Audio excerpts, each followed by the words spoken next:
بسم اللہ الرحمن الرحیم۔ السلام علیکم ناظرین، کیسے ہیں آپ؟ امید کرتا ہوں خیریت سے ہوں گے۔ گزشتہ چند دنوں سے آپ سوشل میڈیا پہ سن رہے ہیں کہ شہزیب خان کا جو واقعہ ہوا میاں والی کے اندر، اس نے اپنی 7 دن کی بچی کو 5 گولیاں مار کے زندہ درگور کرنے ہی کے مترادف ہے۔ یہ زمانہ جاہلیت میں یہ کیا جاتا تھا، بیٹیوں کو زندہ درگور کر دیا کرتے تھے۔ تو صورتحال یہی سامنے آ رہی ہے۔ ساری ویڈیوز، سارے واقعات سننے کے بعد، تحقیقات کے بعد یہی ایک بات سامنے آ رہی ہے کہ اس نے اپنی بیٹی کو اس لیے مارا کہ وہ بیٹی تھی اور وہ بیٹے کا خواہش مند تھا۔ یہی بات بار بار سامنے آ رہی ہے۔ تو اس کی حقیقت کیا ہے یہ اللہ ہی جانتا ہے۔ دیکھیے، ایک یہ بہت برا عمل ہوا ہے اسلامی معاشرے کے اندر۔ اسلام ہرگز اس بات کی اجازت نہیں دیتا۔ تو میں بھی آپ حضرات کے سامنے کچھ باتیں عرض کرنا چاہتا ہوں کہ شہزیب خان کا جو واقعہ ہے، میاں والی سے تعلق رکھنے والا، حالانکہ یہ بڑا لائق فائق اور ذہین فطین سٹوڈنٹ تھا اپنی کلاس کا۔ میں نے اس کے بارے میں خود ذاتی طور پہ اپنے جاننے والوں سے تحقیقات کی ہیں، تو پتہ چلا کہ یہ اپنی کلاس میں فرسٹ پوزیشن لیا کرتا تھا۔ میٹرک تک بہت اچھے مارکس سے یہ پاس ہوتا رہا۔ اس کے بعد یہاں تک کہ یہ اتنا قابل لڑکا تھا کہ اس نے مقابلے کا امتحان بھی دیا، CSS کر رہا تھا یا کر لیا، لیکن اس کے باوجود، اتنا تعلیم یافتہ ہونے کے باوجود، اس نے یہ عمل کیوں کیا؟ کوئی نفسیاتی مسئلہ تھا یا اس کے ذہن پہ یہ چیز سوار تھی کہ مجھے بیٹا ہی چاہیے؟ بیٹی کو وہ معیوب سمجھتا تھا یا بیٹی نہیں ہونی چاہیے، یا اس کے پیچھے کوئی اور وجہ ہے؟ اگر یہ وجہ ہے تو میں اس کے بارے میں کچھ باتیں آپ حضرات سے شیئر کرنا چاہتا ہوں کہ اسلام اور مسلمان معاشرے کے ساتھ اس ساری صورتحال کا کوئی تعلق نہیں ہے۔ پوری دنیا میں اس کے بارے میں واویلا کیا جا رہا ہے۔ بات ہی کچھ ایسی ہے، آپ یقین کریں کہ وہ تصویر جب ویڈیو دیکھتے ہیں ہم بچی کی، وہ چھوٹی سی بچی معصوم 7 دن کی، اور وہ اتنی خوبصورت بچی ہے کہ اس کے بارے میں کوئی اور غیر بندہ بھی یہ سوچ نہیں سکتا کہ اس کے ساتھ ایسا عمل کرے، نہ کہ اس کا باپ یہ کام کرے۔ تو اس کو دیکھ کے ویسے ہی رونا آ رہا ہے کہ میں کس طرح اس کو بیان کروں۔ وہ تو مجھ سے دیکھا ہی نہیں جا رہا تھا، وہ بچی کا جو معاملہ تھا اس نے شہزیب نے کیا اپنی بیٹی کے ساتھ، تو وہ بہت برا ایک، اور اسلامی تاریخ کے اندر، مسلم معاشرے کے اندر یہ ایک بہت ہی سفاکانہ عمل ہوا ہے اور بہت ہی گھناؤنا جرم کیا گیا ہے۔ ہم اس کی پرزور مذمت بھی کرتے ہیں، بلکہ سارا مسلمان معاشرہ جو ہے اس کی مخالفت کرتا ہے، اور آئندہ ایسے واقعات معاشرے کے اندر نہ ہوں، اس کے لیے بھی ہمیں بھرپور کوشش کرنی چاہیے۔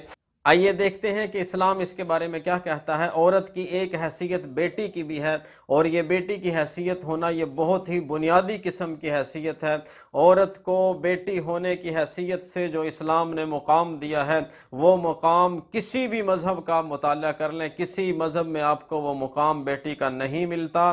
بالخصوص اگر اسلام کا مطالعہ اس جہت سے کریں کہ بیٹی کو اسلام سے پہلے کیا مقام حاصل تھا اور اسلام نے اس کو کیا دیا، تو آپ بے ساختہ بول اٹھیں گے کہ بیٹی تحت الثری تھی، اسلام نے اسے فوق الثریا پر پہنچا دیا۔ بیٹی گرد راہ تھی، اسلام نے اسے نور چشم، سرمہ چشم بنا دیا۔ وہ موت و حیات کی کشمکش میں رہتی تھی، اسلام نے اس کو ایک نئی زندگی عطا کی۔ وہ زیب میں خانہ تھی، اسلام نے اس کو زینت کاشانہ بنا دیا۔ وہ پائمال تھی، اسلام نے اسے باکمال بنا دیا۔ بیٹی برباد تھی، ناشاد تھی، اسلام نے اسے شاد کیا، آباد کیا۔ میں اور آپ تصور نہیں کر سکتے اسلام سے قبل کس طرح سنگ دل باپ اپنی نور چشم کو اپنے ہاتھوں سے زندہ درگور کر دیا کرتا تھا۔ حضرت ابن عباس رضی اللہ تعالیٰ عنہ فرماتے ہیں کہ دور جاہلیت میں جب کسی عورت کو بچے کی پیدائش کا وقت قریب آتا تو وہ ایک گڑھے کے قریب جا کے بیٹھ جاتی اور وہاں پہ جا کے وہ بچہ جنتی۔ اگر وہ بیٹی ہوتی تو اسی گڑھے کے اندر اس کو زندہ دفن کر کے وہ گھر آ جایا کرتی تھی۔ اور بھی بہت سے صحابہ اور صحابیات کے واقعات ایسے ملتے ہیں کہ انہوں نے اپنی بچیوں کو زندہ درگور کر دیا بچپن ہی میں، پیدا ہوتے ہی یا کچھ دن کے بعد، کچھ سالوں کے بعد، جب وہ کھیلنے کودنے لگی۔ حضرت دحیہ کلبی کے واقعات ہیں، حضرت عاصم تمیمی کے واقعات ہیں۔ حضور پاک صلی اللہ علیہ وسلم نے ارشاد فرمایا بیٹیوں کے بارے میں کہ بیٹیوں کو مجبور نہ کرو، کیونکہ وہ بہت محبت کرنے والی اور رب کی طرف سے ایک قیمتی تحفہ ہیں تمہارے لیے۔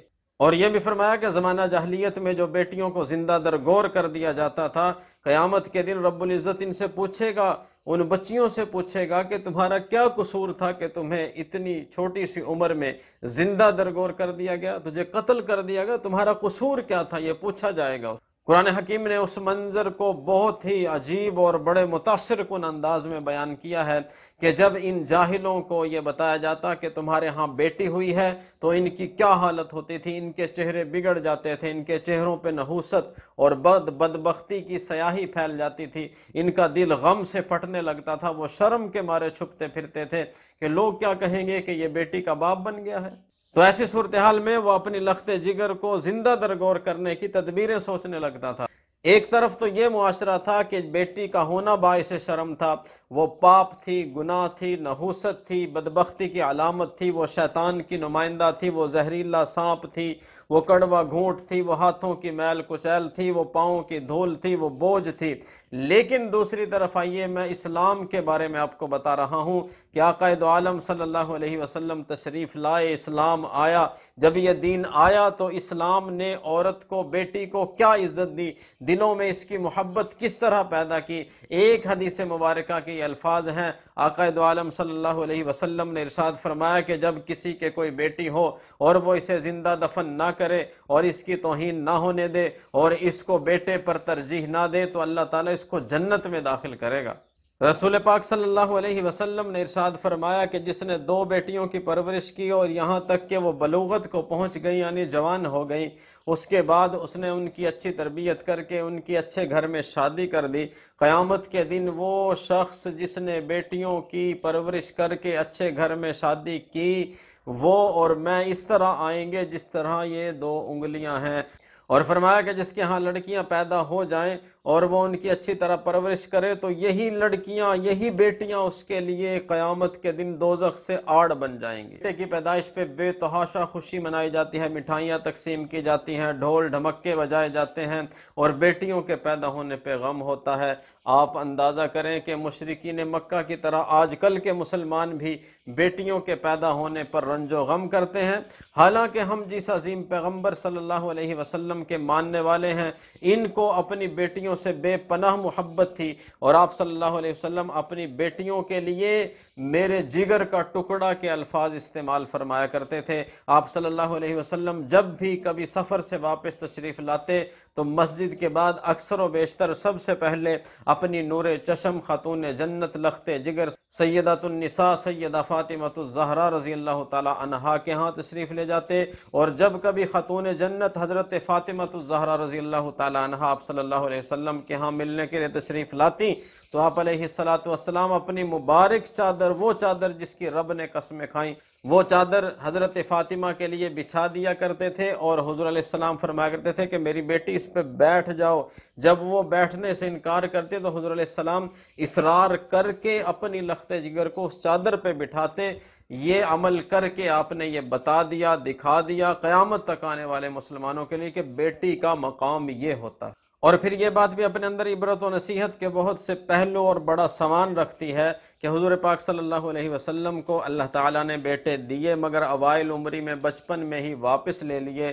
بیٹیوں ہی سے آپ صلی اللہ علیہ وسلم کی نسل پاک آگے چلی، آپ کی بیٹیاں ہی تھیں، حالانکہ اللہ آپ کو بیٹے بھی دے سکتے تھے، دعا کرتے تو آپ کے بیٹے اوائل عمری میں واپس نہ لیے جاتے، تو حضور علیہ السلام کو صرف بیٹیاں ہی عطا کی گئیں۔ اس وجہ سے اللہ کے محبوب علیہ السلام کو کافروں کے طعنے بھی سننے پڑے، جس کے نتیجے میں اللہ پاک نے سورہ کوثر نازل فرمائی تھی۔ آپ صلی اللہ علیہ وسلم کو بیٹیاں دے کر اللہ پاک نے ان لوگوں کی تسلی کا سامان مہیا کر دیا کہ جو لوگ بیٹوں سے محروم رہتے ہیں، ان کو سمجھا دیا گیا کہ بیٹوں کا ہونا فی نفسی ہی عزت اور فخر ہوتا تو اللہ تعالیٰ اپنے محبوب علیہ السلام کو بیٹیاں نہ دیتا بلکہ بیٹے ہی دیتا۔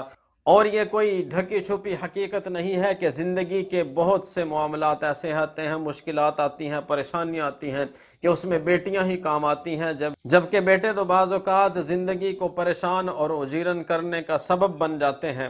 آج یورپ میں دیکھو کہ بیٹی کو بھی ایک بوجھ سمجھا جاتا ہے، جیسے زمانہ جاہلیت میں سمجھا جاتا تھا۔ جب وہ بلوغت کو پہنچتی ہے تو اس کو گھر سے نکال دیا جاتا ہے کہ جاؤ اور اب اپنے رہن سہن کا خود انتظام کرو، اور اپنی شادی کا بھی خود ہی انتظام کرو، جہاں چاہے کرو۔ اور وہ بیچاری پھر زندگی کی مشکلات اور زندگی کی پریشانیوں سے نا آشنا در در کی ٹھوکریں کھاتی پھرتی ہے، اور پھر کبھی ایک آغوش میں کبھی دوسری آغوش میں، مگر اسے چین و قرار کہیں نہیں ملتا۔ اس کے برعکس مسلمان معاشرے میں دیکھیے اسلام ہمیں کیا حکم دیتا ہے اور اس پہ مسلمان کس طرح عمل کرتے ہیں، کہ معاشرہ میں بیٹی کے لیے رشتہ تلاش کیا جاتا ہے، اس کو اچھے گھر میں بیاہنے کی کوشش کی جاتی ہے، اگرچہ ناپسند پسند کا اختیار بیٹی ہی کو دیا جاتا ہے، پھر وہ تمام مراحل سے اپنی نگرانی میں اس کے والدین گزار کر اس کے دکھ سکھ میں پھر شریک ہوتے ہیں، یہ سارا کچھ کرتے ہیں، اس کا گھر بساتے ہیں۔ مقصد یہ ہے کہ میاں والی میں جو واقعہ ہوا اسلام اور مسلم معاشرے کے ساتھ یا حضور پاک صلی اللہ علیہ وسلم کے شریعت مطہرہ کے ساتھ اس کا کوئی تعلق نہیں ہے۔ یہ بالکل جو ہے ایک جاہلانہ، سفاکانہ، ظالمانہ اور بہت ہی گھناؤنا جرم ہوا ہے۔ اللہ پاک ہم سب کی حفاظت فرمائے۔